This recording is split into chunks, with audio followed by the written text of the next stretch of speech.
The ring vs. the octagon. We've seen the best of both worlds collide time and time again in exhibition bouts. Floyd Mayweather vs. Conor McGregor, Floyd Mayweather vs. Logan Paul, Oscar de la Hoya vs. Vitor Belfort. Mike Tyson vs. Roy Jones Jr., but when these two sports do collide, there can only be one winner. So let's take a look at why the UFC will always beat boxing. First, we have to ask ourselves, what is the ring? What is the octagon? Well, the ring is pretty self-explanatory. It's a square. The octagon is, well, an octagon. To answer this question, let's break down the key elements that separate these two combat sports. But there are more differences between these two disciplines than their shapes. But when it comes to pure stand-up striking, boxers will always reign supreme. But if the fight hits the ground, the tables may turn.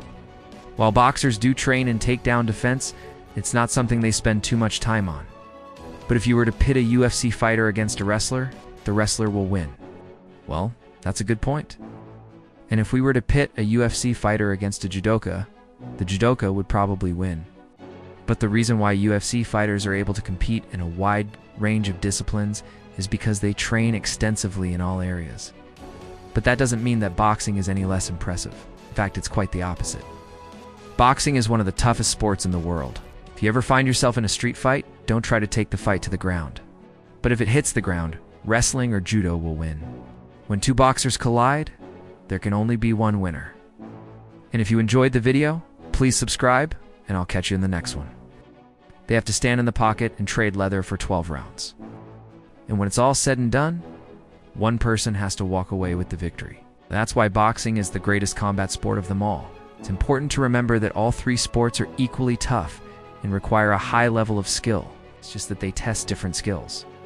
Don't try to submit your opponent. Simply stand up and deliver, of course. This is easier said than done. But if you can keep the fight standing, you'll have a much better chance of winning. And when two boxers collide, there can only be one winner. But if you were to pit the wrestler against the boxer will win. They're fighting for 12 rounds, which is a lot of time to inflict damage. And when you add up all the damage, one person has to walk away with the victory. This is why boxing is so exciting. We're not just watching two athletes compete. We're watching two warriors go to war. And when it's all said and done, there can only be one winner. All three sports are equally tough and require a high level of skill. In fact, many boxers don't even train for takedowns at all. This was an exhibition match, but it still showed us the difference between a boxer and a UFC fighter. Mayweather was once again the favorite, and he didn't disappoint. He dominated the fight and won by decision. Although Paul is a larger individual, Mayweather was simply too skilled for him.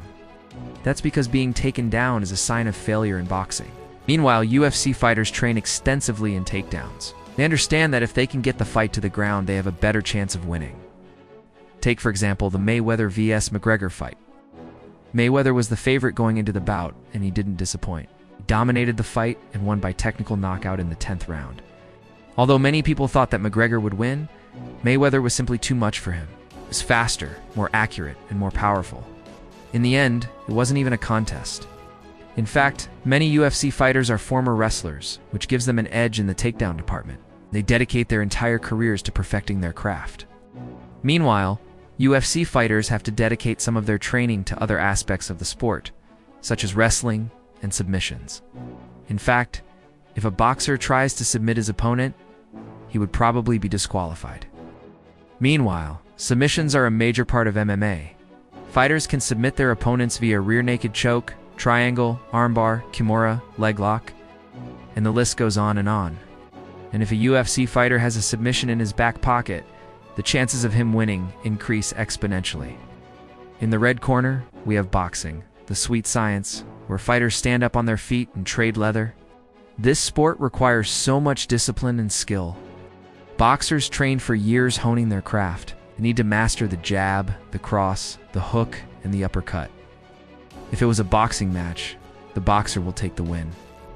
But if it was a UFC match, the UFC fighter will take the win. Now, this might lead some people to say that the UFC is superior to boxing because it incorporates all three elements, but that's not necessarily true. Both sports are equally tough and require a high level of skill. It's just that they test different skills. A boxer is more well-rounded when it comes to standing and delivering, while a UFC fighter is more well-rounded when it comes to standing, wrestling, and submitting. And then they need to learn how to tie it all together with footwork and movement. There are so many great boxers right now. Canelo Alvarez, undisputed super middleweight champion, pound for pound one of the best in the world. Naoya Inoue, undisputed bantamweight champion, one of the hardest hitters in all of boxing. Terence Crawford, unified super lightweight champion, arguably the best boxer in the world right now. Vasyl Lomachenko, widely regarded as one of the greatest boxers of this era. Floyd Mayweather, widely regarded as one of the greatest boxers of all time. The list goes on and on. And then in the blue corner, we have mixed martial arts, also known as UFC, where fighters stand up and trade leather, just like boxers. But they can also take it to the ground and submit their opponent, or knock them out. And they have a variety of weapons at their disposal. So not only do they need to master punches, kicks, elbows, and knees, but they also need to master takedowns, sweeps, transitions, and submissions. UFC is truly the total fight. You must be able to strike, wrestle, and submit. And if you can't do all three, then you will fall short of becoming a champion. There are so many great UFC fighters right now. Israel Adesanya, middleweight champion, arguably the most skilled striker in UFC history. Kamaru Usman, welterweight champion, arguably the greatest welterweight of all time. Alexander Volkanovski, featherweight champion, widely regarded as the greatest featherweight of all time. Charles Oliveira, lightweight champion, the UFC's all-time leader in finishes and submissions. Francis Ngannou, heavyweight champion, the hardest hitter in the world. Again, the list goes on and on. Now, we know the rules of both sports. We understand what each fighter brings to the table. But which style reigns supreme in a real fight? No one. Striking. Both sports require fighters to stand in the pocket and trade leather. No two. Takedowns. If a UFC fight takes place on the feet, the boxer will win. No. 3 submissions. Just like takedowns, submissions aren't really a factor in boxing. So who would win in a real fight? Well, it depends. Think of it like this. If you were to pit a UFC fighter against a boxer, the UFC fighter will win. I know what you're thinking. Why is he comparing the UFC to boxing when the UFC is also a combination of wrestling and judo? It's important to remember that when two boxers collide, they're not just fighting for 15 minutes. In recent years, we've seen a number of crossover fights between boxers and UFC fighters. And in most cases, the boxer comes out on top. Another example is the Mayweather vs. Paul fight. These crossover fights are exciting to watch, but they also teach us an important lesson. So which style reigns supreme in a real fight? Well, it depends. If it's a standing fight, boxing will win. But in my opinion, boxing is the toughest of them all. So what do you think? Do you agree or disagree with my assessment? Let me know in the comments below.